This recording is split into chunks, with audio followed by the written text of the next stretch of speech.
Hello everyone. सो पिछली video में हम लोग इलेक्ट्रिक पोटेंशियल के बारे में स्टडी कर रहे थे। हमने बेसिक डेफिनेशन पढ़ी थी इलेक्ट्रिक पोटेंशियल की। फिर एक इलेक्ट्रिक पोटेंशियल का यूजिंग कूलम्स लॉ हमने एक पॉइंट चार्ज के लिए इलेक्ट्रिक पोटेंशियल का रिजल्ट फाइंड आउट किया था, that is 1/4 Q upon R. Okay, R का मतलब था distance from the point charge. Okay, तो इलेक्ट्रिक पोटेंशियल के बाद मैंने आपको एक बताया था कि अगर हमारे पास एक से ज्यादा चार्जेस है फिर इलेक्ट्रिक पोटेंशियल किसी भी पॉइंट पे कैसे निकलेगा। तो वहां पे हम लोग क्या कर रहे थे, जिस पॉइंट पे पोटेंशियल निकालना था हमने सब इंडिविजुअल चार्जेस के कारण पोटेंशियल निकाला using the result we obtained earlier, and फिर उन सब का हमने क्या कर दिया, सिंपल अलजेब्रिक सम कर दिया। अलजेब्रिक सम क्यों किया? क्योंकि जो इलेक्ट्रिक पोटेंशियल है वो एक स्केलर क्वांटिटी है और उन सब का अलजेब्रिक सम करके हमारे पास वहां पे सब चार्जेस के कारण नेट पोटेंशियल आ जाएगा। ओके, आज के लेक्चर में मैं आपके साथ एक तो electric potential due to electric dipole, electric potential due to electric dipole निकालेंगे। इलेक्ट्रिक डायपोल, तो लेट से हमारे पास एक डायपोल है plus Q and minus Q charge. Okay, and इन दोनों के बीच में डिस्टेंस हमारा पहले की तरह 2l कंसीडर कर लेते हैं। 2l का मतलब le हो जाएगा और le हो जाएगा, और इसके सेंटर से r डिस्टेंस पे एक पॉइंट है p, जहां पे आपने पोटेंशियल फाइंड आउट करना है। हमारा जो पॉइंट p है वो कहां पे है, r डिस्टेंस पे है सेंटर से। ओके,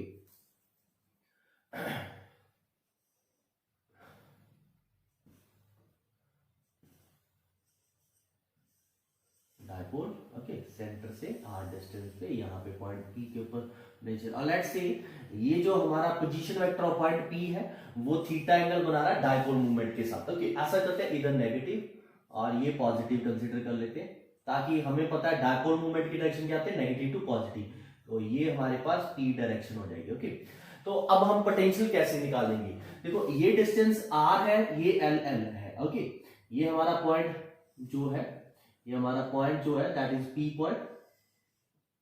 तो पी पॉइंट को पहले इन दोनों चार्जेस के कारण चार्जेस से मैच कर लेते हैं। Let's say this is r1 distance and similarly ये वाला डिस्टेंस है r2। ओके, तो हम लोग क्या कर रहे हैं, हम लोग पोटेंशियल निकाल रहे हैं due to electric dipole. Dipole के कारण पोटेंशियल निकाल रहे हैं और किसी भी पॉइंट पे निकाल रहे हैं, मतलब एक पॉइंट P कंसीडर कर लिया है जो क्या है, उसके सेंटर से क्या है, r डिस्टेंस पे है, और उस पॉइंट P का पोजीशन वेक्टर जो है वो थीटा एंगल बना रहा है डायपोल मूवमेंट के साथ। ओके, तो सबसे पहले यहां पे भी करेंगे क्या, पहले माइनस क्यू के कारण पोटेंशियल निकालेंगे, फिर प्लस क्यू के कारण, फिर उनका क्या कर देंगे, अलजेब्रिक सम कर देंगे। तो सबसे पहले क्योंकि पॉइंट चार्जेस है तो पॉइंट चार्जेस के लिए रिजल्ट हमारा सिंपल है ही, electric potential due to minus Q charge. तो माइनस क्यू चार्ज का potential V1 that will be equals to आ जाएगा 1/4 देखो स्केलर क्वांटिटी है तो यहाँ पे माइनस क्यू लिखेंगे, अपॉन क्या आ जाएगा,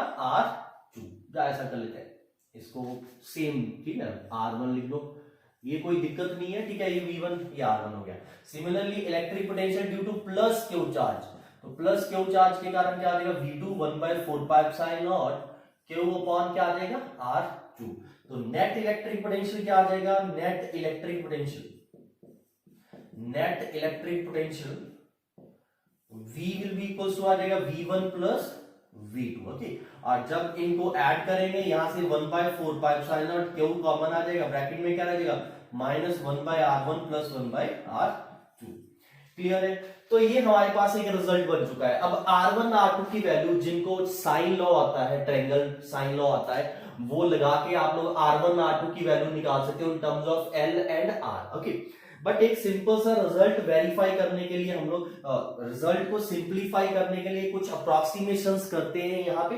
तो सबसे पहले मैं इसे नेमिंग कर लेता हूं, APBO, ये O पॉइंट है, और सबसे पहले मैंने यहाँ पे क्या किया है, मैंने एक परपेंडिकुलर ड्रॉ किया है पॉइंट A से ऑन एक्सटेंडेड OP के ऊपर मैंने क्या किया है, एक परपेंडिकुलर ड्रॉ किया है in such a way that AP become equals to MP, ठीक है, PM के बराबर हो जाए। तो सबसे पहले मैंने क्या किया है, draw perpendicular from A on PO, ठीक है। परपेंडिकुलर ड्रॉ किया है सच दैट, इस तरह से, such that AP equals to आ जाए PM, एंड सिमिलरली AP क्या है हमारे पास, R1 है, AP क्या है, R1 है। PM को क्या लिख सकते हो, PM को OP प्लस OM लिखा जा सकता है, और OP को आप क्या लिख सकते हो, R प्लस OM को क्या लिखा जा सकता है, देखो ये L है, ये थीटा है, ये साइड L है, ये थीटा है, तो ये L है, तो ये क्या आ जाएगा, L cos theta. Okay, similarly अब नेक्स्ट मैंने क्या किया है, draw perpendicular from B on PO such that, ठीक है, ये साइज जो लेंथ होती है डायपोल्स की काफी स्मॉल होने के कारण ये अप्रोक्सीमेशन चल रही है यहाँ पे, तो B से मैंने परपेंडिकुलर ड्रॉ किया है PO के ऊपर, और लेट्स से ये पॉइंट N है, in such a way that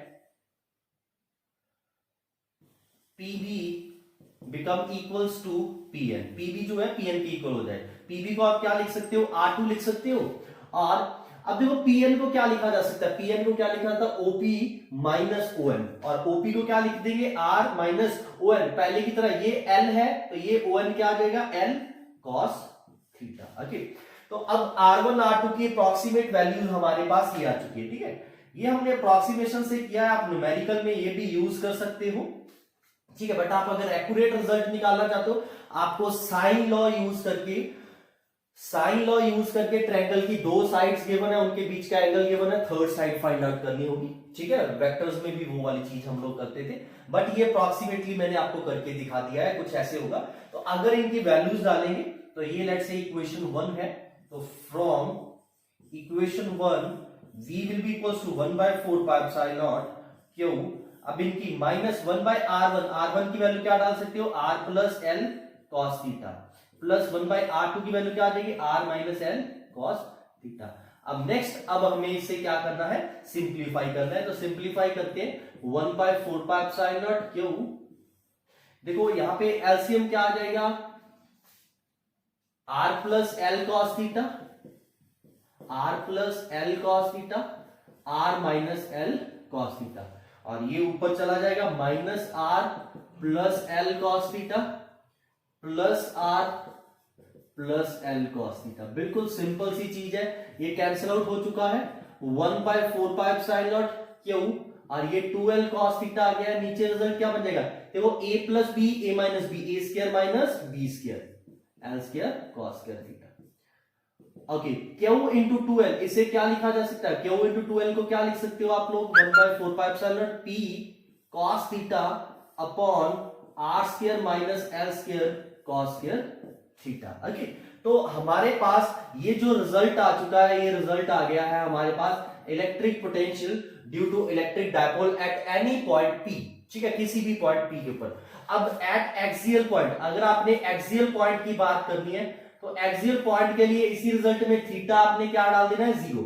अगर मैं यहां पे थीटा 0 डालता हूं, तो v की वैल्यू क्या आ जाएगी, 1/4 pi epsilon not p cos 0 1 upon r square cos 0, ये वाला भी 1 हो जाएगा, r square minus L square. तो ये आ गया हमारे पास पोटेंशियल एट एक्सियल पॉइंट, ये एक्सियल पॉइंट के लिए रिजल्ट आ गया चुका है हमारे पास। ओके, तो हमने ये रिजल्ट निकाला है फॉर जनरल पॉइंट P, फिर हमने थीटा की वैल्यू अगर 0 डाल देंगे, तो यही P पॉइंट कहां पे शिफ्ट हो जाएगा, एक्सिस के ऊपर आ जाएगा, एक्सिस के ऊपर आ गया, तो रिजल्ट क्या बन गया, 1/4 pi epsilon not p upon r square minus L square. Okay, तो यहां पे हमने ये अप्रोक्सीमेशंस किए हैं, ये दो अप्रोक्सीमेशंस किए हैं to derive a simple formula. आप न्यूमेरिकल्स ऑब्जेक्टिव पॉइंट के लिए सीधा फार्मूला यूज कर सकते हो। ओके, बट मैंने आपको बताया यहाँ पे R1 R2 की दीज आर अप्रोक्सीमेट वैल्यूज आपके न्यूमेरिकल में चल जाएंगे अगर आप कर लोगे ऐसे भी, ठीक है, बट एक्यूरेट वैल्यूज अगर आपने निकालनी हो, तो फिर क्या करना होगा हमें, फिर हमें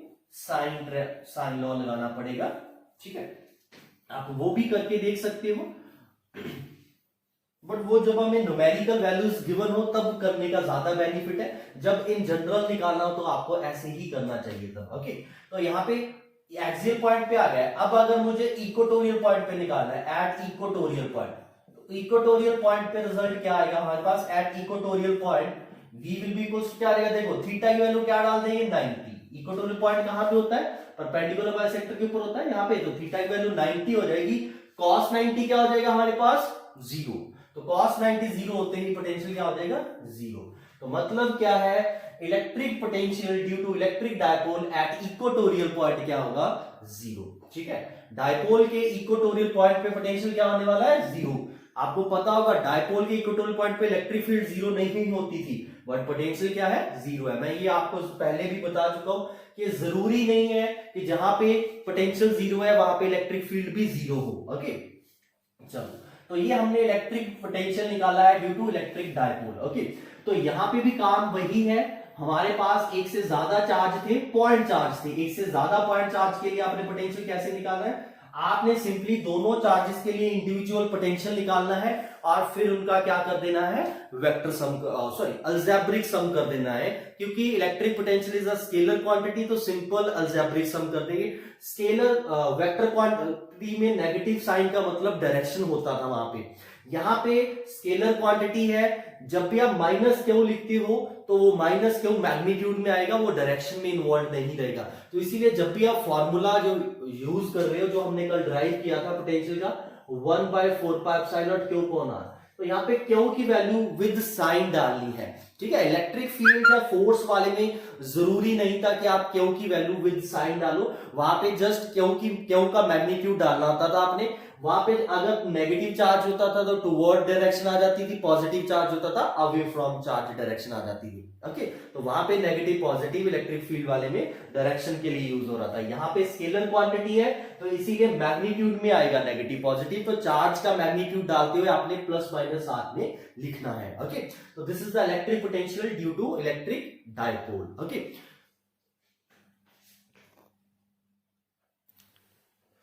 okay, moving on to next topic. तो अब तक हमने इलेक्ट्रिक पोटेंशियल निकाला है। ठीक है, एक मैंने आपको और टॉपिक बताया था, देखो इलेक्ट्रिक पोटेंशियल से इलेक्ट्रिक पोटेंशियल एनर्जी बहुत इजीली आ जाएगी। अगर आपको किसी पॉइंट के ऊपर, लेट्स से हमारे पास ये पी पॉइंट है, यहाँ पे पोटेंशियल पता है और कोई चार्ज क्यू यहाँ पे लेके आए हो, तो इस क्यू चार्ज के ऊपर पोटेंशियल एनर्जी कितनी स्टोर हो जाएगी, that is potential into charge. और इतना ही इस क्यू चार्ज को इन्फिनिटी से यहाँ पे लाने के लिए वर्क डन होगा। ठीक है, तो ये सिंपल सा टॉपिक है, आपने पोटेंशियल निकाल लेना है सबसे पहले। पोटेंशियल से आप लोग पोटेंशियल एनर्जी भी निकाल सकते हो और वर्क डन भी निकाल सकते हो in moving a given charge. Okay, तो अब जो मैं नेक्स्ट टॉपिक करने वाला हूं, इलेक्ट्रिक पोटेंशियल, आपको जस्ट एक कंटिन्यूस चार्ज डिस्ट्रीब्यूशन के लिए करके दिखा रहा हूं। Electric potential due to ring, ring के लिए यूनिफॉर्मली चार्ज रिंग के लिए करते हैं, due to uniformly charge ring, uniformly charge ring के लिए निकालते हैं। तो अब देखो हमारे पास ये रिंग है, लेट्स से इस रिंग के ऊपर चार्ज, इस रिंग के ऊपर चार्ज डिस्ट्रीब्यूट किया गया है। आपने पोटेंशियल लेट्स से सेंटर के ऊपर निकालना है और इसका रेडियस है आर। इसके ऊपर uniformly charge let's say positive charge distribute किया गया है, प्लस चार्ज डिस्ट्रीब्यूट किया गया। तो देखो जो हमारा इलेक्ट्रिक पोटेंशियल का फॉर्मूला है 1/4πε0 क्यू अपॉन आर, ये फॉर्मूला किसके लिए वैलिड है, क्यू पॉइंट चार्ज होना चाहिए। बट यहां पे जो क्यू चार्ज है वो टोटल क्या है, रिंग के सर्कमफ्रेंस के ऊपर डिस्ट्रीब्यूट है। तो हम लोग यहाँ पे पॉइंट चार्ज बनाएंगे सबसे पहले। तो मैंने सर्कमफ्रेंस के ऊपर एक point charge D Q consider कर लिया है। ओके, और इस डी क्यू के कारण ओ पॉइंट के ऊपर स्मॉल पोटेंशियल क्या होगा, तो स्मॉल पोटेंशियल आपने आगे भी किसी भी और बॉडीज के लिए भी ऐसे ही करना है। ठीक है, तो सबसे पहले small electric potential, small electric potential at O due to d q, d q के कारण that will be dV is equal to क्या आ जाएगा 1/4πε0 small d q charge upon क्या आ जाएगा आर। ओके, पॉजिटिव है तो प्लस आ जाएगा यहां पे हमारा। देखो अब जो ये इलेक्ट्रिक पोटेंशियल है ये है स्केलर क्वांटिटी। अगर मुझे फील्ड निकालना होता तो सबसे पहले इस फील्ड की डायरेक्शन, स्मॉल फील्ड की डायरेक्शन, फिर अगर वहां पे सिमेट्रिक होती, सिमेट्रिक कंपोनेंट कैंसिल आउट करके फिर अलग अलग कंपोनेंट्स इंटीग्रेट करते। बट यहां पे ये क्या है पोटेंशियल, ये है स्केलर क्वांटिटी। तो टोटल इलेक्ट्रिक पोटेंशियल के लिए आपने क्या कर देना है, total electric potential, total electric potential के लिए आपने क्या कर देना है, सीधा इसको इंटीग्रेट कर देना है। यहां पे कंपोनेंट्स ब्रेक करने की जरूरत नहीं, because it is a scalar quantity 1/4πε0 d q upon r. अब देखो अगर डी क्यू आप कहीं पे भी सर्कमफ्रेंस पे रखोगे तो सेंटर से डिस्टेंस आर ही होने वाला है, मतलब हमारी सिर्फ इंटीग्रेशन यहाँ पे किसकी होने वाली है, चार्ज की, 0 टू क्यू। तो ये इंटीग्रेट करके क्या आ जाएगा result, 1/4πε0 q upon r. Okay, तो मैं यहां से एक चीज और बताना चाहता हूं, किसी भी गिवन पॉइंट के अराउंड अगर चार्ज आपका सिमेट्रिक डिस्ट्रीब्यूटेड है, गिवन पॉइंट के अबाउट चार्ज आपका सिमेट्रिकली डिस्ट्रीब्यूटेड है, तो उस पॉइंट के ऊपर जो पोटेंशियल होगा that will be 1/4πε0 total charge जो डिस्ट्रीब्यूटेड है अपॉन उन सभी पॉइंट, उन सभी चार्जेस से जो डिस्टेंस है। नेचुरल सी बात है, सिमेट्रिक डिस्ट्रीब्यूट करने का मतलब है हर एक चार्ज से उस पॉइंट का डिस्टेंस क्या होने वाला है, सेम होने वाला है। क्लियर है? जैसे लेट्स से एक स्फीयर है, मैंने एक क्वेश्चन कल आपको अलग अलग करके भी दिखाया था। स्फीयर है, ये प्लस क्यू है, ये माइनस क्यू है, ये प्लस क्यू है, ये माइनस क्यू है, इसका सेंटर। अब आपको पता है सेंटर से हर एक वर्टेक्स का स्फीयर के डिस्टेंस क्या होने वाला है, सेम होने वाला है, R R R R. Okay, तो इस केस में अगर आपने अब सीधा पोटेंशियल निकालना है यहां पे, तो देखो बेटा जो चार्ज डिस्ट्रीब्यूटेड है ओ पॉइंट के अबाउट, चारों के चारों पॉइंट चार्ज सिमेट्रिक पड़े हुए हैं, तो 1/4πε0 आर डिस्टेंस आ जाएगा। यहां पे क्या आ जाएगा, टोटल चार्ज। तो टोटल चार्ज कितना सिमेट्रिकली डिस्ट्रीब्यूटेड है, plus Q minus Q 0, plus Q minus Q 0 0, तो सेंटर के ऊपर पोटेंशियल क्या आ जाएगा, 0 का। पिछली वीडियो में मैंने इसी क्वेश्चन को एक अलग वे में करके दिखाया था, वहां पे भी रिजल्ट 0 आ गया था। बट यहां से एक चीज, ये रिजल्ट मैंने किया था रिंग के लिए, यहां से मैं आपको एक शॉर्टकट ट्रिक बता रहा हूं। वो क्या है कि अगर आपका गिवन पॉइंट के about charge uniformly symmetrically distributed है, तो उस केस में आपने क्या करना है, सीधा 1/4πε0 टोटल चार्ज जो डिस्ट्रीब्यूटेड है अपॉन हर चार्ज का डिस्टेंस फ्रॉम गिवन पॉइंट। ठीक है, हर एक छोटे छोटे चार्ज का डिस्टेंस आर पॉइंट से, हर एक पॉइंट चार्ज का distance from given point O, not from R. Okay, तो ये मैंने जिससे रिंग के लिए निकाला है, आप ऐसे ही हर एक कंटिन्यूस चार्ज डिस्ट्रीब्यूशन के लिए कर सकते हो। ओके, रिंग के आप एक्सियल पॉइंट पे भी निकाल सकते हो पोटेंशियल। ओके, अब मैं जो नेक्स्ट करके दिखा रहा हूं आपको, इलेक्ट्रिक पोटेंशियल ही करके दिखा रहा हूं। Electric potential due to conducting sphere, due to conducting sphere और हॉलो स्फीयर। कंडक्टिंग स्फीयर है या हॉलो स्फीयर है, ठीक है। तो आपको पता है हॉलो स्फीयर हो या कंडक्टिंग स्फीयर हो, सारा का सारा चार्ज उसके कहां पे डिस्ट्रीब्यूट होता है, उसके आउटर सरफेस पे डिस्ट्रीब्यूट होता है। ठीक है, तो सारा चार्ज उसके आउटर सरफेस पे डिस्ट्रीब्यूट होगा, कुछ इस तरह से यूनिफॉर्मली डिस्ट्रीब्यूट होगा।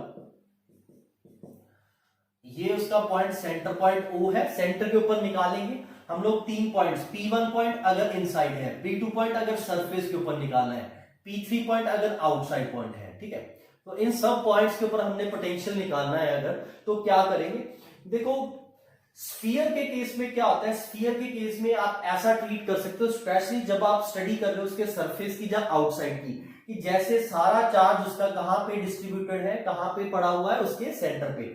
फील्ड निकालते हुए भी आप ये चीज कर सकते थे। आप अगर इलेक्ट्रिक फील्ड वाले रिजल्ट्स देखोगे तो वहां पे electric field due to sphere भले नॉन कंडक्टिंग था या कंडक्टिंग था, जब आप आउटसाइड पॉइंट जब सरफेस की बात कर रहे थे, आप ऐसे इमेजिन कर सकते थे जैसे स्फीयर का सारा चार्ज उसके सेंटर पे पॉइंट चार्ज की तरह पड़ा हुआ है। ओके, और फिर अगर इनसाइड की बात कर रहे हैं फिर डिफरेंट केस बन जाता है। ओके, फिर वो मैंने इलेक्ट्रिक फील्ड में भी आपको डिटेल में बताया हुआ था। तो यहां पे अगर आपने पोटेंशियल निकालना है, मैं आपको प्रॉपर डेरिवेशन भी करके दिखा सकता हूं, बट आपको ऐसा इतना ज्यादा इन्वॉल्व होने की जरूरत नहीं है, क्योंकि ये डेरिवेशन में नहीं आता, जस्ट ऑब्जेक्टिव पॉइंट से हमारे काम आता है। तो अगर आपने बाहर वाले पॉइंट की बात करनी है एट P3, देखो P3 आउटसाइड पॉइंट है, लेट्स से सेंटर से इसका डिस्टेंस है R। क्लियर है? आप फिर वही चीज रिजल्ट वही बना सकते हो, यहाँ पे इलेक्ट्रिक फील्ड, ठीक है, सेंटर से डिस्टेंस R है, बट मैं आपको सीधा बता रहा हूं potential will be equals to, आपने ऐसे इमेजिन करना है जैसे सारा चार्ज कहां पे पड़ा हुआ है, क्यू चार्ज कहां पे पड़ा हुआ है, उसके सेंटर पे। O पॉइंट पे अगर क्यू चार्ज रख दूं मैं, तो P3 पॉइंट पे पोटेंशियल क्या होगा, 1/4πε0 Q अपॉन R। तो सेम रिजल्ट स्फीयर के लिए भी बना सकते हो आप लोग। ओके, अगर आपने सरफेस की बात करनी है P2 पॉइंट, तो P2 पॉइंट के लिए भी कुछ रिजल्ट ऐसे बन जाएगा, 1/4πε0 Q अपॉन, यहाँ पे क्या आ जाएगा, कैपिटल R। कैपिटल R क्या है, इस स्फीयर का रेडियस। ठीक है, ये तो हो गए आउटसाइड पॉइंट्स की। अब इनसाइड पॉइंट के लिए अलग केस रहता है। ठीक है, इनसाइड पॉइंट के लिए आप नहीं इमेजिन कर सकते। जब भी फील्ड निकालनी है, जब पोटेंशियल निकालना है ड्यू टू कंडक्टिंग स्फीयर या हॉलो स्फीयर, आउटसाइड पॉइंट या सरफेस पॉइंट के लिए आपने ऐसे इमेजिन करना है। ठीक है, न्यूमेरिकल्स में, ऑब्जेक्टिव्स में सीधा रिजल्ट यूज करते हैं, हमें डेरिवेशन नहीं चाहिए वहां पे। आपने ऐसे इमेजिन करना है जैसे सारा चार्ज कहां पे पड़ा हुआ है, ओ पॉइंट पे एज अ पॉइंट चार्ज, और पॉइंट चार्ज वाला रिजल्ट आपको याद है 1/4π Q upon R। R का मतलब होता है चार्ज से पॉइंट का डिस्टेंस। जब P2 पॉइंट बन जाएगा तो ये डिस्टेंस क्या आ जाएगा, R आ जाएगा। बट अगर इनसाइड पॉइंट की बात करें एट P1, ठीक है, इनसाइड पॉइंट के लिए वैसे नहीं सोच सकते कि आपका सारा चार्ज सेंटर पे पड़ा हुआ है। देखिए इनसाइड पॉइंट P1, लेट से ये सेंटर से डिस्टेंस है, आप कोई भी डिस्टेंस R1 लेट कर लो। ठीक है, अब कैसे करोगे, अब आपको पता है इनसाइड स्फीयर इलेक्ट्रिक फील्ड कितना होता है, 0 होता है कि नहीं होता। वो हॉलो स्फीयर या कंडक्टिंग स्फीयर के अंदर इलेक्ट्रिक फील्ड क्या होती है, 0 होती है। अगर इलेक्ट्रिक फील्ड 0 है और वी नो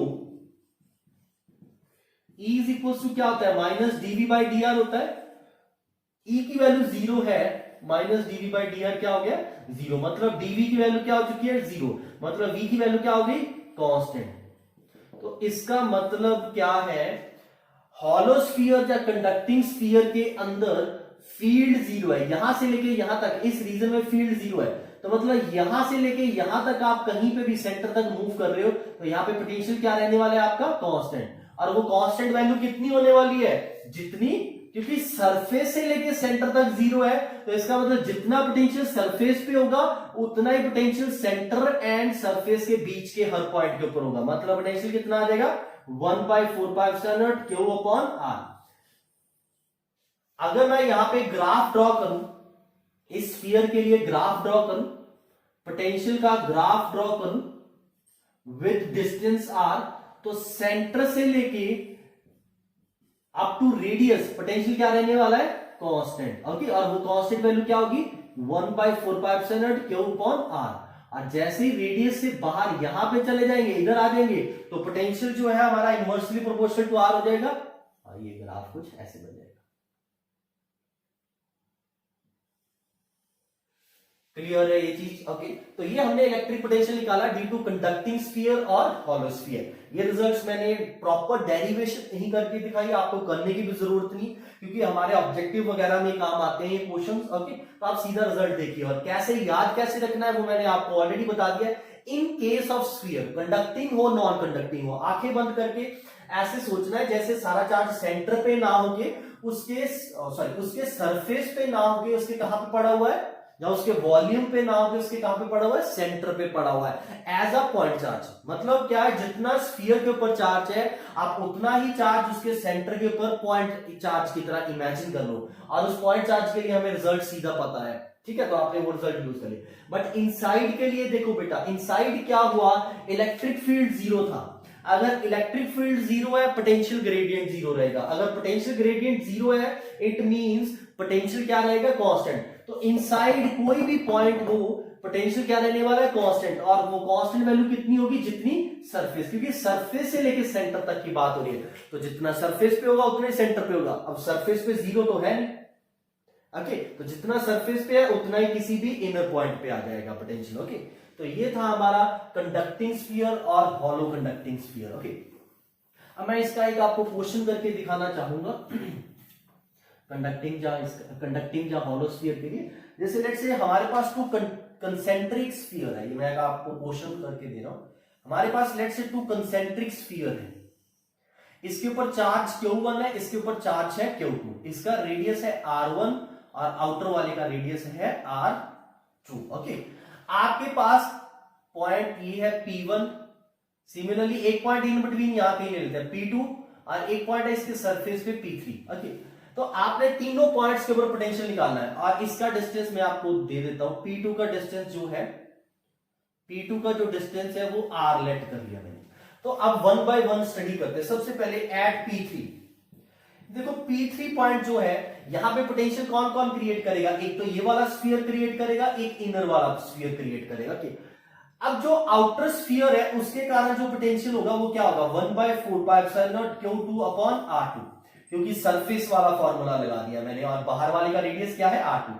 बाहर वाले स्फीयर के लिए P3 पॉइंट कहां पे है, उसके सरफेस पे है। अगर सरफेस पे है तो हमने सरफेस वाला रिजल्ट लगा दिया 1/4πε0 Q2/R2 प्लस।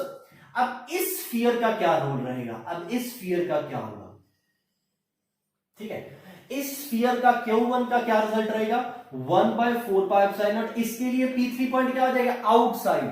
तो इसके सेंटर से P2 का डिस्टेंस, P3 का डिस्टेंस क्या हो जाएगा R2। तो आउटसाइड वाला रिजल्ट यूज कर देंगे कि नहीं कर देंगे, तो ये हमारे पास रिजल्ट बन चुका है एट P3। अब बात करते हैं एट P2।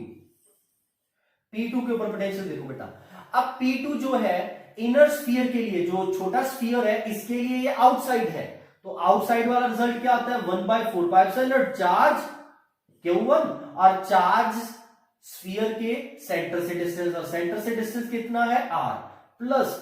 अब जो बड़ा स्फीयर है उसके लिए P2 क्या है, इनर पॉइंट, और हमें पता है इनर पॉइंट के लिए रिजल्ट क्या होता है, जितना सरफेस पे होता है। तो Q2 के सरफेस पे कितना पोटेंशियल था Q2/R2, उतना ही किसी भी गिवन पॉइंट इनसाइड पे होगा। तो P2 पॉइंट के ऊपर पोटेंशियल ये है छोटे स्फीयर के कारण, ये है बड़े स्फीयर के कारण। ओके, तो टोटल पोटेंशियल ऐड अप हो गया है।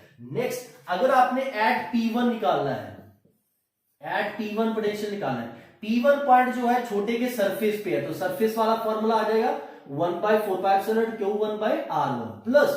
अब जो बड़ा स्फीयर है उसके लिए भी तो P1 क्या है, इनर पॉइंट ही है, तो नेचुरल सी बात है बड़े स्फीयर के कारण P1 के ऊपर पोटेंशियल उतना ही होगा जितना उसके सरफेस पे है, और सरफेस पे पता है हमें 1/4πε0 Q1/R2। तो कुछ इस तरह से आपका रिजल्ट ये बन चुका है आपका। ओके,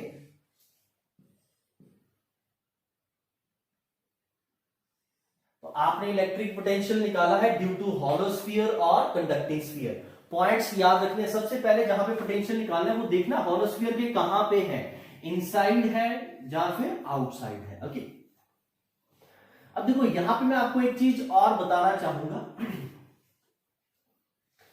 चलो ये बाद में बता दो, पहले आपको इलेक्ट्रिक पोटेंशियल ड्यू टू, आप सबके दिमाग में अब घूम रहा होगा सर नॉन कंडक्टिंग ही बताइए, electric potential due to non conducting sphere. देखो ये डेरिवेशंस आपके सिलेबस में नहीं है प्लीज, तो आपको एज सच डेरिवेशंस के ऊपर ध्यान देने की जरूरत है, बस कंसेप्ट सीखिए पीछे, बाकी आप डेरिवेशन करना चाहते हैं वो आपकी मेहनत है, आप कर भी सकते हो। ठीक है, इसमें भी लेट से 3 पॉइंट्स कंसीडर कर लेते हैं। P3 जो बाहर लाई कर रहा है लेट से R डिस्टेंस पे, एक कैपिटल R डिस्टेंस सरफेस पे है P2, एक P1 पॉइंट कंसीडर कर लेते हैं R1 डिस्टेंस पे इनर पॉइंट पे। देखो बेटा जब बात होगी एट P3 आउटसाइड पॉइंट है, मैंने ये पहले ही बता चुका हूं, कंडक्टिंग हो नॉन कंडक्टिंग हो, आउटसाइड पॉइंट है सरफेस वाला पॉइंट बिल्कुल वैसे ही ट्रीट करना है जैसे सेंटर के ऊपर पड़ा हो, Q बाय क्या आ जाएगा R। और अगर आपने पोटेंशियल निकालना है eight P2, V is equals to 1/4πε0, देखो सारा चार्ज मैं यहाँ पे सेंटर में इमेजिन करूंगा, डिस्टेंस कितना आ जाएगा P2 का R, तो Q बाय R आ जाएगा नहीं आ जाएगा।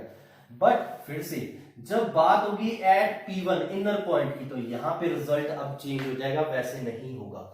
तो यहां पे क्या है अब देखो बेटा, अगर मैं P1 पॉइंट यहां पे कंसिडर कर रहा हूं, देखो मैंने यहां पे एक स्फीयर ड्रॉ किया है, तो ये जो मैंने अभी स्फीयर ड्रॉ किया है, इस स्फीयर के अंदर जितने भी एलिमेंट्री स्मॉल हॉलो स्फीयर, देखो पोटेंशियल निकलेगा कैसे, देखो जब आपके पास हॉलो का आ जाता है सॉलिड का कैसे निकलता है। ठीक है, जिन बच्चों को इंटीग्रेशन की काफी नॉलेज है वो बहुत इजीली कर सकते हैं इस चीज को, बाकी को जस्ट रिजल्ट के ऊपर ध्यान देना था। जैसे मैंने P1 के ऊपर लेना है ना, तो मैं क्या करूंगा, यहां पे सबसे पहले एक इमेजिनरी हॉलो स्फीयर कंसिडर करूंगा जिसका रेडियस क्या है,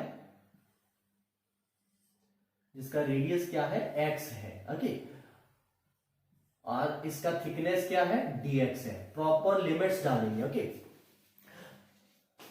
चार्ज यूनिफॉर्मली डिस्ट्रीब्यूटेड है, फिर इसके वॉल्यूम के ऊपर देखेंगे कि इतना चार्ज डिस्ट्रीब्यूटेड है। तो अब हम लोग देखो x को इंटीग्रेट करते जाएंगे, कहां तक इंटीग्रेट करेंगे, यहां तक इंटीग्रेट करेंगे, क्योंकि यहां तक के लिए P पॉइंट क्या होगा, आउटसाइड पॉइंट होगा जब सरफेस वाला होगा, तो उसके लिए रिजल्ट ये सीधा रहता है। बट ये जो मैंने अभी स्फीयर डॉटेड स्फीयर ड्रॉ किया, इसके बाहर वाले जो ये हॉलो स्फीयर्स होंगे, इनके लिए P1 पॉइंट क्या हो जाएगा, इनर पॉइंट हो जाएगा, और इनर पॉइंट के लिए रिजल्ट अलग होता है कि नहीं होता, हॉलोस्फीयर के अंदर वाला रिजल्ट क्या होता है, उसका पोटेंशियल उतना ही होगा जितना सरफेस पे है। तो ये काफी कॉम्प्लेक्स सा बन जाता है। मैं यहाँ पे आपके लिए सीधा रिजल्ट लिख रहा हूं, ठीक है। आप डेरिवेशन ट्राई कर सकते हो, मैंने आपको आइडिया दे दिया है। जिनको भी एलिमेंट्री पार्ट वगैरह की नॉलेज है, जिन्होंने ग्रेविटेशनल फोर्स में भी ये चीजें पढ़ी होंगी, वो कर सकते हैं। बाकी बच्चे प्लीज ट्राई ना करें, वो जस्ट अपना बेसिक्स के ऊपर स्टिक करें, ठीक है। इतना डेरिवेशन टफ बोर्ड में आएगा नहीं, और ऑब्जेक्टिव पॉइंट से आपने सीधा रिजल्ट यूज करना है, ओके। अगर आप आप अगर दिमाग लगाओगे तो मैं ऐसा नहीं कह रहा कि नहीं कर सकते, कर सकते हो, ओके। तो एट पी पॉइंट के ऊपर जो हमारा रिजल्ट बनता है वो मैं आपको बता रहा हूं, 1/4π0 क्यू अपॉन, ओके। P1 का डिस्टेंस क्या ले रखा है मैंने, P1 का डिस्टेंस R1 ले रखा है, ओके। तो 3r² minus r² upon 2r³ R1³, ठीक है। ये आपका रिजल्ट रहता है। एक बार मैं कंफर्म कर लेता हूं, आउटसाइड इनसाइड पॉइंट के लिए बिल्कुल यही है। यहां पे कैपिटल R क्यूब, तो ये हमारा रिजल्ट रहता है इनर पॉइंट के ऊपर, ठीक है। सेम रिजल्ट्स आपके ग्रेविटेशन वाले चैप्टर में भी बनते हैं, ओके। और अगर आप सेंटर पे निकालोगे तो एट सेंटर क्या हो जाएगा, एट सेंटर के लिए R1 की वैल्यू क्या हो जाएगी, 0 हो जाएगी। अगर R1 की वैल्यू 0 होगी तो V इक्वल टू क्या आ जाएगा, 1/4π0। क्यों, जब कटिंग होगी तो ये क्या हो जाएगा, Q/R, और यहां पे आ जाएगा 3/2। क्लियर है। तो अगर मैं यहां पे ग्राफ ड्रॉ करूं पोटेंशियल का विद डिस्टेंस R, तो क्या होगा, मैं पोटेंशियल का ग्राफ ड्रॉ कर रहा हूं स्फीयर के लिए, नॉन कंडक्टिंग स्फीयर के लिए। देखो सेंटर के ऊपर कितना है, 1/4π0 Q/R 3/2, तो 3/2 का मतलब 1.5 ऑफ दिस हो गया कि नहीं, और सरफेस के ऊपर कितना 1/4π0 Q/R। तो इसका मतलब क्या है, सबसे ज्यादा पोटेंशियल कहां पे है, इसके सेंटर पे है। कितना है, 3/2 1/4π0 Q/R, और ये कम हो रहा है अब, और कितना रह जाएगा, जब रेडियस के ऊपर पहुंच जाओगे आप, R वैल्यू के ऊपर पहुंच जाओगे, तो वहां कहीं कितना हो जाएगा, यहां पे कितना हो जाएगा, ये 3/2 से क्या रह जाएगा, 1/4π0 Q/R, और उसके बाद क्या है, ये inversely proportional to R vary करेगा। But what about in between these points, देखो ये रिलेशन क्या, potential directly proportional to R² है, तो मतलब क्या है, अब ये कैसे वेरी करेगा, पैराबोलिक चेंज करेगा, ओके, पैराबोलिकली वेरी करेगा। तो आपका जो यहाँ पे ग्राफ बनने वाला है, यहां पे पैराबोला बनेगा, ठीक है। ये आपने मैथ्स में सीखा है पैराबोला बनाना इसका। तो ये रिजल्ट जो बनेगा हमारा -R1² है, ये कुछ इस तरह से बनेगा, ओके। तो ये ग्राफ कुछ आपका इस तरह से, पहले पैराबोला और फिर हमारे पास आ जाएगा हाइपर पैराबोला, क्योंकि पहले क्या है, जब सेंटर के ऊपर इतना है, सेंटर से लेके सरफेस तक के लिए रिजल्ट आपका ये रहा, पैराबोलिक चेंज करेगा, और उसके बाद क्या हो जाएगा, इनवर्सली प्रोपोर्शनल टू R हो जाएगा, ठीक है। अगर आपका ये रिजल्ट आया कहां से है, आप उसको डिटेल में जानना चाहते हैं, आपके पास एक प्रॉपर डेरिवेशन रहती है, ओके। मैं तो चाहूंगा कि आप ट्राई करिए, बट बाकी रेस्ट डिपेंड करता है आपको इंटीग्रेशन वगैरह की कितनी नॉलेज है, आप लिमिट्स कैसे बनाते हो, ये सारी चीजें आपके ध्यान में होनी चाहिए। मैंने आपको आइडिया दे दिया है कैसे करना है, ठीक है। मैं आपको एक बार फिर से आइडिया बता देता हूं कैसे करते हैं। जैसे ये हमारे पास let's say non conducting sphere है, non conducting uniformly charge sphere है ना।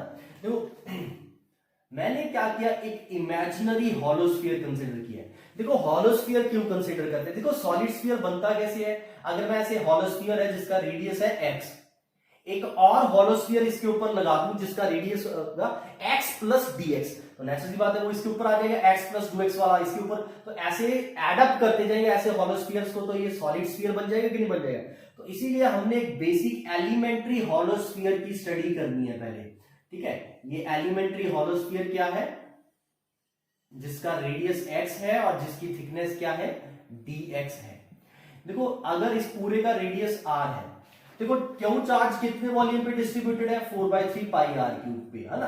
अगर हम बात करें यूनिट वॉल्यूम के ऊपर कितना डिस्ट्रीब्यूट होगा, 1 यूनिट वॉल्यूम के ऊपर कितना डिस्ट्रीब्यूट होगा, 1/4/3 पाई आर क्यूब, आप इसे रो भी बोल देते हैं ना, वॉल्यूम चार्ज डेंसिटी। ओके, अगर ये जो हॉलोस्फीयर है, इस हॉलोस्फीयर का वॉल्यूम कितना होगा? देखो वॉल्यूम जो हॉलोस्फीयर का कौन सा होगा, ये हॉलोस्फीयर का वॉल्यूम ये वाला नहीं कंसीडर करेंगे। हॉलोस्फीयर का वॉल्यूम क्या कंसीडर करेंगे? जो इसकी थिकनेस में लाई कर रहा है। ओके, क्योंकि अगर हम इस हॉलोस्फीयर, जो मैंने ये एलिमेंट्री हॉलोस्फीयर लिया है, इसका चार्ज कहां पे होगा? इसका चार्ज होगा इसके यहां पे, इन जगहों पे होगा। तो ये वाला वॉल्यूम कैसे निकालते हैं? देखो वॉल्यूम का मतलब क्या होता है? Basically surface area into thickness को बोलते हैं कि नहीं बोलते? तो इस स्फीयर का सरफेस एरिया क्या होगा? 4πx², और इसका थिकनेस क्या होगा? dx।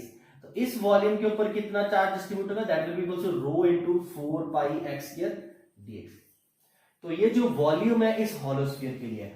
आप सबको पता है, अगर पॉइंट P1 यहां पे लाई कर रहा है, लेट्स से यहां पे लाई कर रहा है, तो ये P1 डिस्टेंस क्या था? इसका P1 का r डिस्टेंस था। तो सबसे पहले V1 पोटेंशियल क्या होगा? 1/4πε0। इस हॉलोस्फीयर का चार्ज dq, और इस हॉलोस्फीयर के सेंटर से P1 का डिस्टेंस क्या है? x1 है, नॉट x, r1 है। क्लियर है बेटा? मैंने एक हॉलोस्फीयर कंसीडर किया है inside a hollow sphere, inside a solid sphere. उस हॉलोस्फीयर के ऊपर मैंने चार्ज निकाल लिया है। अब हॉलोस्फीयर का रिजल्ट मुझे ऑलरेडी पता है। इस हॉलोस्फीयर के लिए P1 पॉइंट क्या है? Outside point. आउटसाइड पॉइंट के लिए रिजल्ट क्या आता है? 1/4πε0 charge on sphere upon centre से डिस्टेंस, और सेंटर से P1 का डिस्टेंस क्या है? r1। ओके, ये इस हॉलोस्फीयर का, ओके, ये इसकी थिकनेस dx है। और टोटल के लिए इंटीग्रेट कर देंगे। अब देखो यहां पे जब आप इंटीग्रेशन करोगे बेटा, और dq की वैल्यू आप ये वाली उठा के यहां पे डाल दोगे, इंटीग्रेशन करोगे तो x की वैल्यू 0 से r1 तक ही इंटीग्रेट करनी है। क्योंकि अगर आप r1 से आगे चले जाओगे, ठीक है, जैसे मैं यहां पे करके दिखा रहा हूं, पॉइंट P1 यहां पे है जो कि r1 डिस्टेंस पे है, ठीक है। इसके बाहर जितने भी ये वाले हॉलोस्फीयर बनेंगे, ये वाले जितने भी हॉलोस्फीयर बनेंगे, इन सब के लिए P1 पॉइंट क्या हो जाएगा? इनसाइड पॉइंट हो जाएगा। तो इसीलिए R1 तक ही इंटीग्रेट करनी है। तो ये जो है V1 जो होगा इस चार्ज के कारण, जो इस वॉल्यूम में चार्ज डिस्ट्रीब्यूट होगा उसके कारण पोटेंशियल आ जाएगा। सिमिलरली आउटसाइड स्फीयर्स के लिए देखेंगे। अब देखो लेट्स से मैंने आउटसाइड के लिए फिर से x रेडियस बना लिया है और इसकी थिकनेस dx होगी। इसमें वॉल्यूम जो चार्ज होगा वो यही वाला होगा आपका फिर से। ओके, तो अब इसके कारण पोटेंशियल कितना होगा? जितना इसके सरफेस पे होगा, ठीक है, 1/4πε0 जितना इसमें चार्ज है dq, और इसके सरफेस पे क्या होगा? अपॉन यहां पे क्या आ जाएगा? x आ जाएगा। ओके, तो v2 will be equals to क्या आ जाएगा? This will be equals to v2 बन जाएगा अगर इसको मैं इंटीग्रेट कर दूं। यहां पे x की वैल्यू कहां से कहां इंटीग्रेट करनी है? r1 से लेके r तक। और टोटल पोटेंशियल के लिए क्या कर दोगे आप? v1 plus v2। तो आपके पास टोटल पोटेंशियल आ जाएगा और वही रिजल्ट बन जाएगा जो मैंने लिखा था। क्या रिजल्ट लिखा था? v is equals to 1/4πε0 total charge q upon 2r³ 3r² minus r1²। ठीक है, यहां पे इन दोनों को ऐड करके ये रिजल्ट बनेगा। तो ये रिजल्ट्स आपके ग्रेविटेशन में भी होते हैं, बट इट इन्वॉल्व्स इंटीग्रेशन। आपको इंटीग्रेशन आनी चाहिए, आपको बेसिकली मतलब पता होना चाहिए इंटीग्रेशन का क्या होता है। ठीक है, जब हमारे पास जो कल रिजल्ट आया था वो पॉइंट चार्ज के लिए है, उस पॉइंट रिजल्ट को यूज करके हमने रिंग के लिए निकाला, रिंग से हम लोग हॉलोस्फीयर के लिए निकालते हैं और हॉलोस्फीयर को यूज करके सॉलिड स्फीयर के लिए निकालते हैं रिजल्ट्स। ठीक है, क्योंकि जो हमारे हॉलोस्फीयर्स हैं वो रिंग्स को कंबाइन कर करके बन सकते हैं, सॉलिड स्फीयर जो है वो हॉलोस्फीयर्स को कंबाइन कर करके बन सकते हैं। जो स्टूडेंट ये इमेजिन कर सकता है कि मैं क्या कर रहा हूं, सॉलिड स्फीयर्स को कैसे हॉलोस्फीयर से बना रहा हूं, वही स्टूडेंट सिर्फ इसको आगे कर सकता है। पहले आपको ये इमेजिन करना जरूरी है, मैं एलिमेंट्री पार्ट्स रिंग के ऊपर सर्कमफ्रेंस के ऊपर एक पॉइंट चार्ज क्यों ले लिया था। ठीक है, ऐसे ही सॉलिड स्फीयर के लिए मैंने हॉलोस्फीयर्स क्यों कंसीडर किए।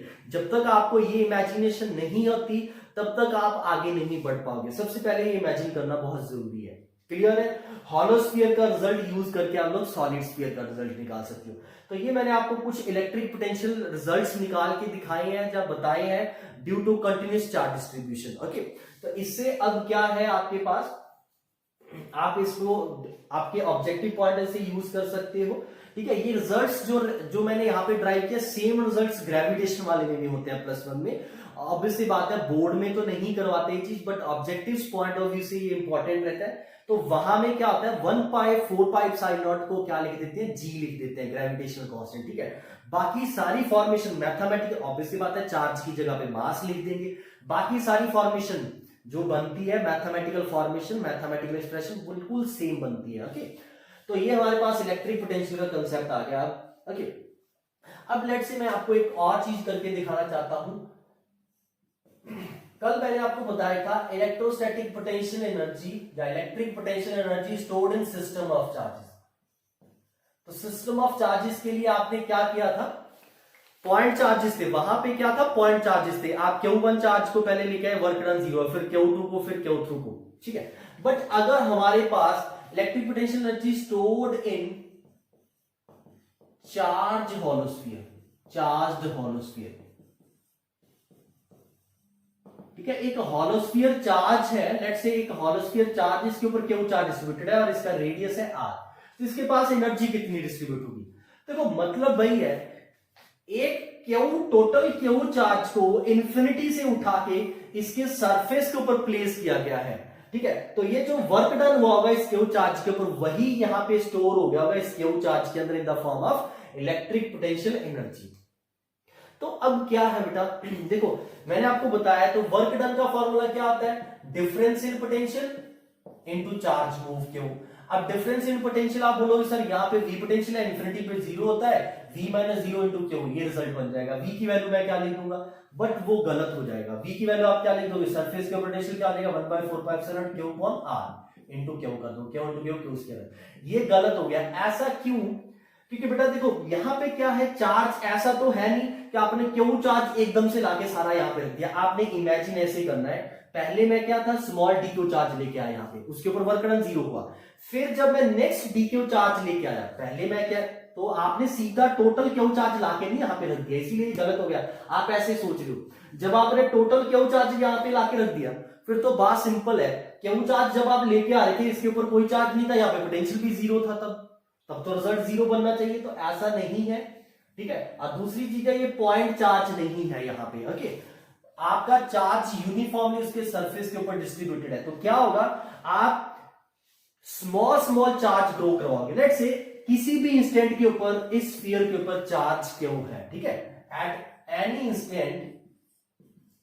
Instant charge on sphere is Q, मतलब आप Q चार्ज यहां पे ला चुके हो। अब आपने स्मॉल dq चार्ज को यहां से इंफिनिटी से लाके इसके ऊपर लेके आ रहा है, ताकि थोड़े टाइम बाद इसके ऊपर चार्ज कितना हो जाए, Q प्लस dq हो जाए। तो work done in moving, small work done in moving dq charge from infinity to surface of sphere, infinity to surface of sphere. तो स्फीयर पे सरफेस पे लेके आए तो क्या आ जाएगा, dw will be equals to क्या आ जाएगा, potential difference into charge move. अब देखो फाइनल पोटेंशियल यहां पे इसके सरफेस पे, देखो ऑलरेडी कितना चार्ज था, Q चार्ज था। Q चार्ज के कारण स्फीयर के ऊपर चार्ज के कारण पोटेंशियल कितना होगा 1/4πε0 Q upon R capital R, ठीक है। सरफेस के ऊपर इसी इंस्टेंट के ऊपर इलेक्ट्रिक पोटेंशियल कितना था, इलेक्ट्रिक पोटेंशियल एट सरफेस क्या आ जाएगा result, that will be equals to 1/4πε0 charge जितना है अपॉन रेडियस।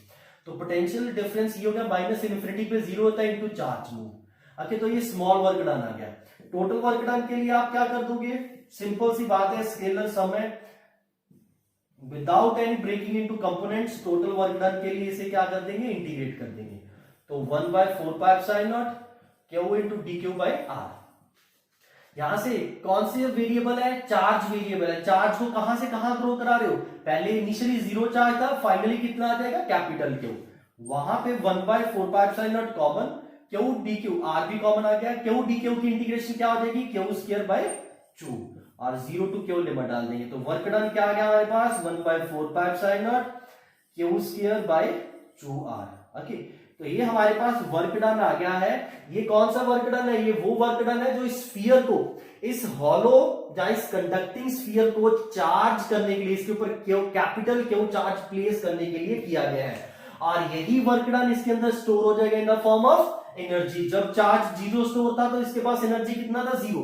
तो finally potential energy, electric potential energy कितना स्टोर हो जाएगा, electric potential energy stored in a sphere that will be equals to क्या आ जाएगा, वर्क डन, मतलब 1/4 pi epsilon naught q square by 2r। Okay, तो ये एनर्जी स्टोर्ड आ गई स्फीयर के अंदर।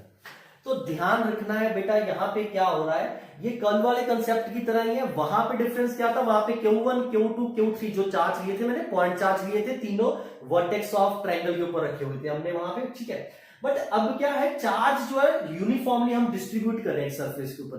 तो अब ऐसा तो है नहीं कि टोटल क्यू चार्ज लाके मैं यहाँ पे रख दूंगा, और धीरे धीरे चार्ज को लेके आए यहाँ पे, क्लियर है, और धीरे धीरे यहाँ पे पोटेंशियल बढ़ता जाएगा। तो हमें क्या करना है, वर्क डन करना है against the electric field of this sphere. जैसे जैसे इसके ऊपर चार्ज बढ़ेगा, इसकी फील्ड बढ़ती जाएगी, और उसी फील्ड के अगेंस्ट हमें डीक्यू चार्ज को फर्दर मूव करना आता है, ठीक है। तो मैंने वो सीधा कंसेप्ट यहाँ पे फील्ड वाले से भी अगर आप करोगे, फाइनली रिजल्ट यहीं से पहुंचते हैं, यहां से रिजल्ट निकाल दिया हमने, सीधा रिजल्ट यूज कर रहे हैं कि work done is equal to क्या होता है, potential difference into dq. Infinity के ऊपर पोटेंशियल जीरो है, यहां पे सरफेस के ऊपर कितना है, 1/4 pi epsilon naught q by r. Okay, और डीक्यू चार्ज को मूव करवाया तो डीक्यू चार्ज के ऊपर वर्क डन आ गया, और टोटल के लिए हमने इंटीग्रेट कर दिया है सिंपली। तो हमारे पास जो टोटल वर्क डन है वो ये आया है। तो ये वर्क डन कौन सा है, जो इस क्यू चार्ज को इस hollow sphere of radius r के ऊपर प्लेस करने के लिए किया गया है, और यही वर्क डन इसके अंदर क्या हो जाएगा, स्टोर हो जाएगा in the form of energy, ठीक है। This can also be said as self stored energy in a charge hollow sphere. Okay, अगर कंडक्टिंग भी होता है फिर भी सेम रहता है, क्योंकि कंडक्टिंग में भी क्या होता है, आप जितना चार्ज देते जाते उतना इसके सरफेस पे रहता, ठीक है। अब मैं आपको एक चीज और लास्ट में एक्सप्लेन करने जा रहा हूं, जो मैं आपको बोल भी रहा हूं, कोई भी कंडक्टिंग स्फीयर है, उस कंडक्टिंग स्फीयर का चार्ज उसके आउटर सरफेस पे लाई करता है, ठीक है। Charge always lies on outer surface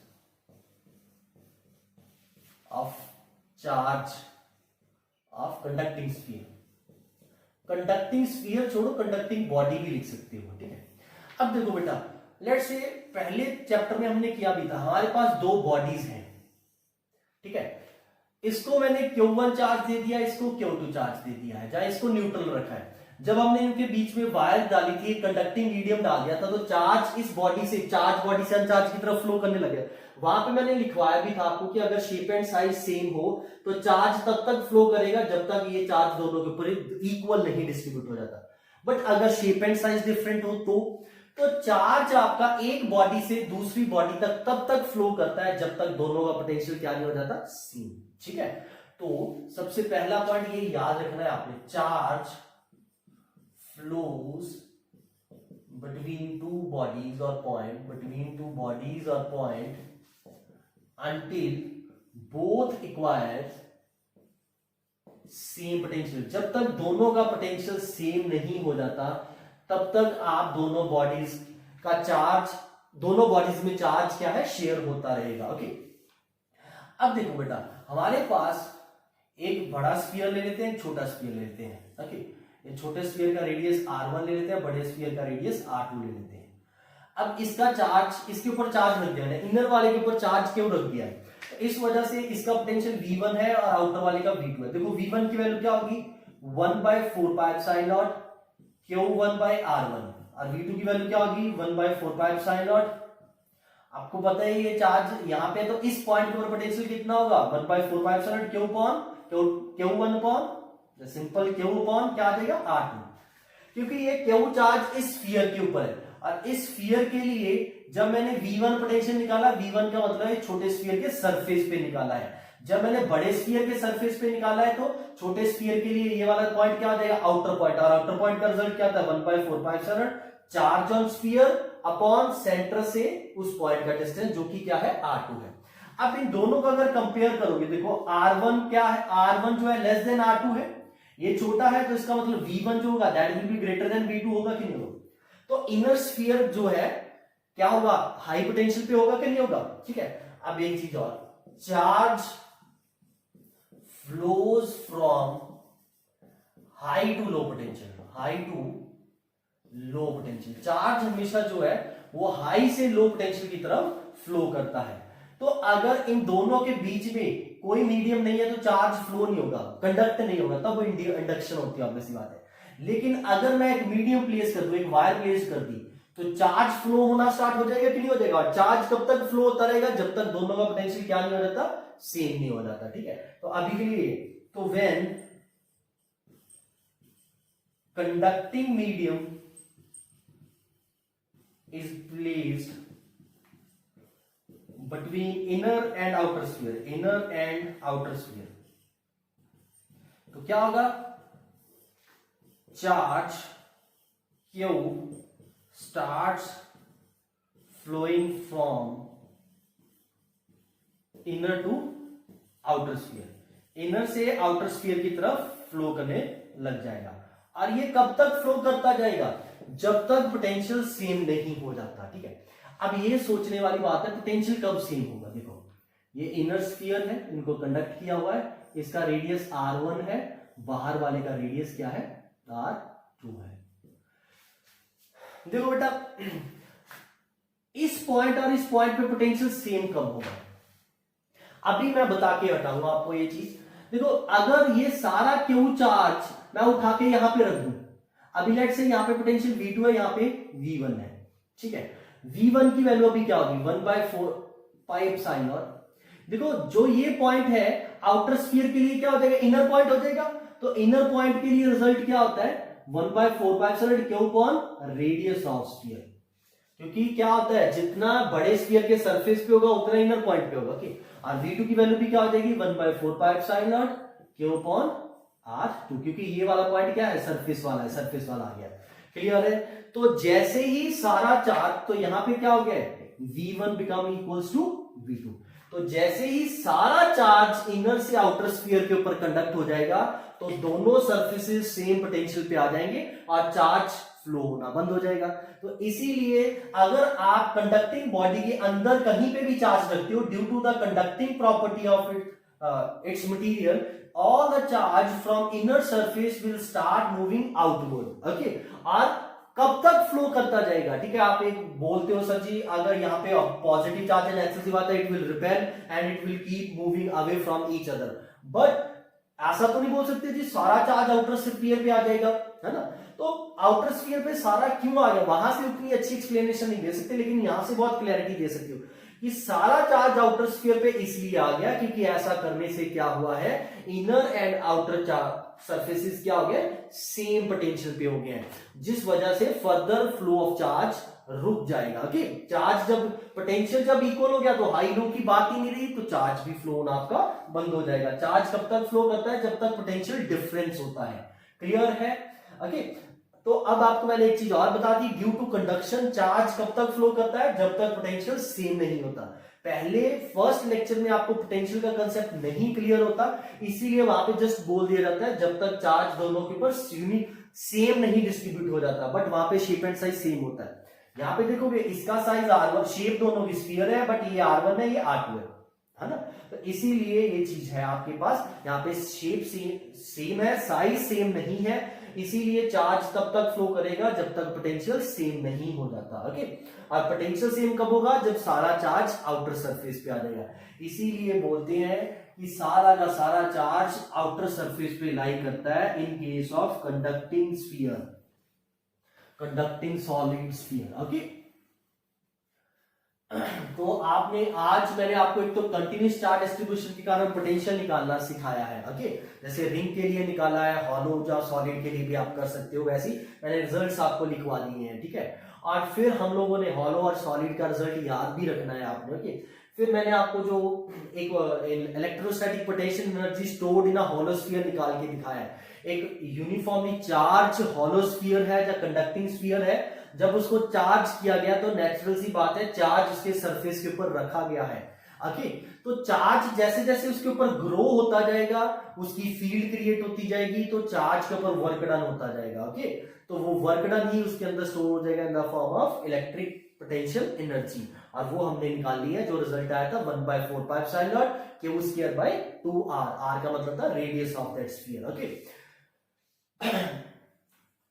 तो ये हमारे पास इलेक्ट्रिक पोटेंशियल का कंसेप्ट था। आप इसे और क्वेश्चंस करिए, जितने ज्यादा क्वेश्चंस प्रैक्टिस करोगे ऑब्जेक्टिव सब्जेक्टिव, उतना कंसेप्ट क्लियर होता जाएगा। पहले कंसेप्ट क्लियर करना है, फिर न्यूमेरिकल करोगे, ठीक है आप। तो जैसे न्यूमेरिकल करोगे, अगर आपके कंसेप्ट में कोई ना कोई वीकनेस होगी वो आपको पता चल जाएगी कि जब आप न्यूमेरिकल करोगे आपका न्यूमेरिकल नहीं हुआ।